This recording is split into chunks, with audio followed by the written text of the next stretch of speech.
14ª giornata del campionato di Serie D, ben ritrovati amici della Wii Sport allo stadio Franco Scoglio, le nostre telecamere impegnate per raccontarvi della sfida tra Città di Messina e Turris. Dalla parte la formazione di mister Furnari che viene dal pareggio per 2-2 contro la Cireale, rimediato al Tupparello grazie alla doppietta di Alessandro Cangemi, dall'altra quella di mister Franco in totale ascesa dopo il sesto risultato utile consecutivo rimediato contro il Gela, sonoro 5-1 della formazione campana.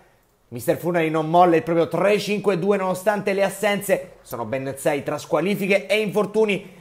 Paterniti tra i pali, linea difensiva con Bello Peti, rientrante Bombara e Fragapane, sugli esterni a centrocampo Fofanà e Cannino a centrocampo, in mediana chance al primo minuto per Nicosia, affiancato da Calcagno e Cangemi, in avanti Pasquale Princi e Luifa Galesio, maglia bianca, inserti giallorossi per il Città di Messina, maglia rossa, inserti bianchi per quanto riguarda la Turris. Possiamo partire con il film del primo tempo, la prima chance arriva dopo 4 minuti ed è della Turris con Celiento che ci prova con il destro, era tutto solo il numero 11 di mister Franco, ancora Turris in avanti e partita fortissimo al sesto longo in area di rigore, va col diagonale, Paterniti gli dice di no, minuto 11, calcio di punizione per il Città di Messina, sul punto di battuta c'è Francesco Calcagno, si aspetta il fischio.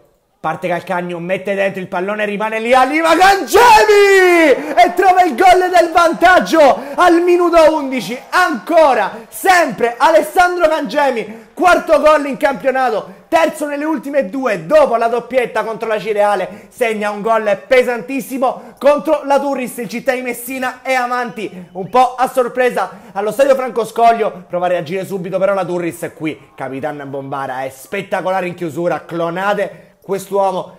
Calcio punizione al 39esimo per la formazione campana, affidato ad Addesi, il pallone alto sopra la traversa, è un Città di Messina che gestisce il risultato e dopo 2 minuti di recupero va negli spogliatoi 1-0. Fino a questo momento la sta decidendo Alessandro Cangemi con un gol in mischia segnato al minuto 11. Non ce la fa Cannino, al suo posto Crucitti, non cambia nulla. Nel modulo del Città di Messina, Mella Turris a partire forte, cross dentro, Fragapane con il colpo di testa, mette in calcio d'angolo. Il Città di Messina si difende bene, ma è ancora la formazione campana a provarci. Qui l'uscita di Paterniti, un po' rischiosa sul Longo, il nostro rallenti lascia più di qualche dubbio sulla decisione arbitrale di lasciar correre Longo. Va fragorosamente per terra, attimi di paura allo stadio Franco Scoglio.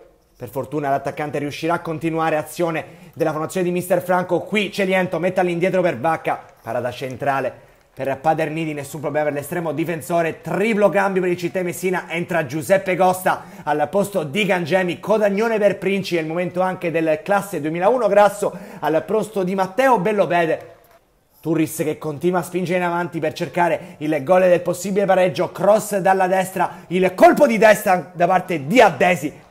Viene però deviato in calcio d'angolo, difende in maniera ineccepibile il Città di Messina, qui però si fa trovare scoperto, Longo non riesce a trovare lo spazio giusto per tirare, scarica all'indietro l'attaccante, ancora sulla fascia destra, Crucitti in scivolata, chiude sull'esterno della Turris, calcio d'angolo per la formazione di mister Franco, pallone che viene messo dentro, c'è un po' di confusione, batti e ribatti, alla fine una rovesciata, Paternini non è perfetto ma mette ampiamente alto Varchetta che salva il Città di Messina dal gol del possibile pareggio. Clamoroso errore sotto porta, si rivede finalmente anche Sergio Silvestri in campo al posto di un eccezionale Nunzio Nicosia. Prova a ripartire il Città di Messina ma è quasi una Raghiri perché riparte la Turris e l'occasione più ghiotta, cross dalla destra, Longo sul secondo palo, colpisce di testa, pallone di poco al lato.